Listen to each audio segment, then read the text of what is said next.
अनंत टीदे refresh हमी। केसरीत शरद नारकर यांच्या फार्मवर निळ्या रंगाचा खेकडा दिसून आलाय। हा खेकडा चांगलाच चर्चेचा विषय ठरलाय। इतर खेकड्यांपेक्षा रंग वेगळा असल्यानं याचं कुतूहल अधिक आहे। आंबोली घाटात याआधी खेकड्याच्या दुर्मिळ प्रजातीचा शोध लागला होता। विविध प्रजातींचे खेकडे तिथे आढळून आले।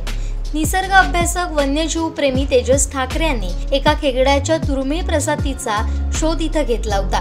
गडद भगव्या रंगाच्या खेकड्याचं नाव गुबरनॅटोरियाना ठॅकरी असं ठेवण्यात आलं होतं। त्यात आता आंबोलीच्या पायथ्याशी केसरी इथं शरद नारकर यांच्या फार्मवर निळ्या रंगाचा खेकडा दिसून आलाय। आतापर्यंत खेकड्यांच्या 100 प्रजातींची नोंद झाली आहे। अभ्यासानंतर या प्रजाती दुर्मिळ असल्याचं शिक्कामोर्तब झालंय। त्यांच्या गुणधर्म आणि वर्णानुसार खेकड्यांची लॅटिन भाषेत नावं ठेवण्यात आली। त्यामुळे आता या निळ्या खेकड्याच्या प्रजातीबाबत संशोधक कोणती माहिती देत आहेत याविषयी कुतूहल निर्माण झालंय। आमचे दिवसभरातले सर्व अपडेट्स, ताज्या घडामोडी आणि थेट लाईव्ह पाहण्यासाठी सबस्क्राइब करा, लाईक करा कोकणचं नंबर 1 महा चॅनल कोकण 7 लाईव्हचं YouTube चॅनल।